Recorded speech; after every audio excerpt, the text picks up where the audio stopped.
Hello and welcome to Enterprising Tech Provider, your destination for the latest news on Dell through our Enterprise Tech Provider site. My name is Ed Hannon, and joining me today is Steve Veith, the editor of Enterprise Tech Provider. In today's episode, Steve and I are going to chat about the end of Windows 10 support, what it means to solution providers, and how Dell is helping partners navigate the change. Now, Steve, I want to start with this, and it's some news that I'm sure people at this point know about, but Microsoft has announced the end of Windows 10 support as of October 14th, 2025.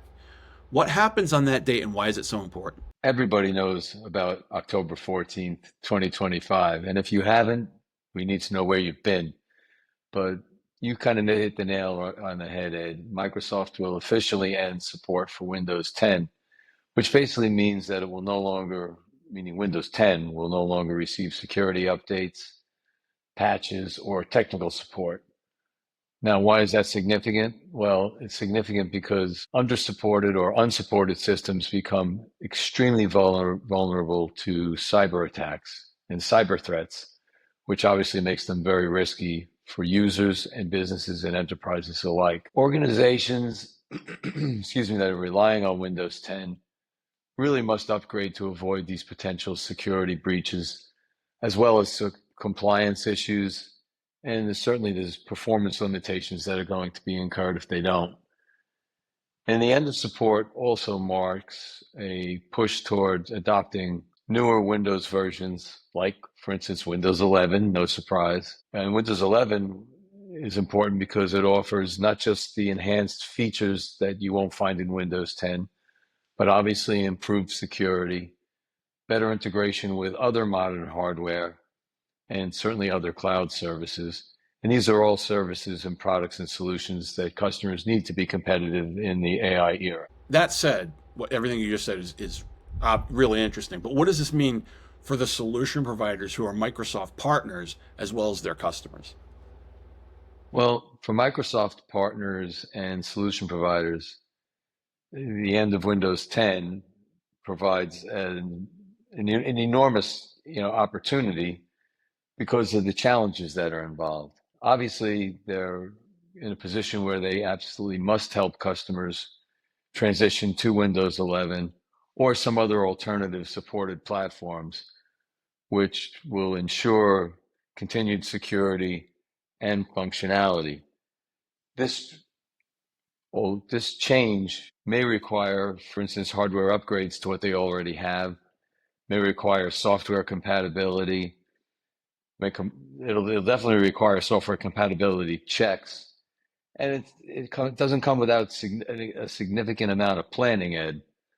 So for customers, the shift will most likely bring a lot of unexpected costs or possibly a lot of operational disruptions if it's not handled proactively by the customer, which in turn means proactively by their trusted advisor, their solution provider. But the flip side is, and where the opportunity I think really lies, is that it opens the door to further workplace modernization. It opens the door for better performance overall, which is key for a number of obvious reasons. But it also provides access to some newer Microsoft tools and services, which are exciting for customers in today's AI era, as I mentioned earlier. And solution providers can play an obviously pivotal role in ensuring a timely and smooth migration, as well as future-proofing customer environments for the near term, as well as possibly some of the mid to longer term. As we record this, it's a few months ahead of October 14th. What should solution providers be doing about this now? I know there's a whole ramp up time with technology, and this stuff doesn't, I mean, it happens in real time, but the planning for it doesn't happen in real time. So what should be happening now? Because obviously time is important here. October is an eye blink away. As we know, we're going to blink and the summer is going to be over and people are going to go back to work and say, oh, September, October. And if you wait until September or October, whether you're a customer or a solution provider, it's too late. One of my favorite expressions I stole from George Allen, a former coach of the Washington Redskins back in the day, when he said, "The future is now." And the future is now for this migration.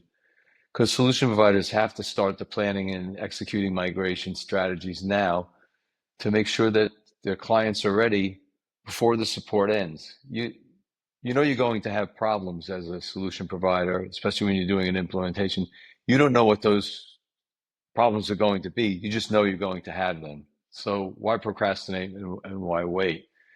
Because what it also includes is auditing existing hardware and software, identifying the systems that are not compatible with Win 11, and proposing different possible upgrade paths.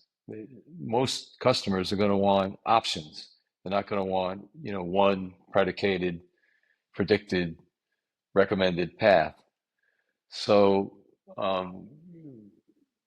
by offering training, deployment services, and post-migration support, these solution providers can strengthen relationships and generate these new business opportunities as well. So it's an opportunity to grow the business and make money, which is always important to partners and solution providers. But early action avoids rushed transitions. It reduces the security vulnerabilities that we've been talking about, and it ensures, most importantly, business continuity. So again, I think the moral of the story is proactive engagement now positions the partners and solution providers as those quote unquote trusted advisors that can carry these and lead these customers through a critical technology shift, whether you recognize it or not. It's going to be a critical technology shift for customers and their providers. So everybody's in the same boat. Better now than later.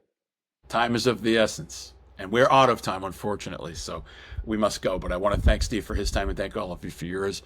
As a reminder, check out Enterprise Tech Provider. That's where you'll find the latest news about Dell and everything we've talked about today. As it's updated constantly by Steve and his team. Again, thanks to Steve for his time. Thanks all of you for yours. My name's Ed Hannon, and you've been watching Enterprising Tech Provider. We'll be back again real soon, but until then, take care and have a great day.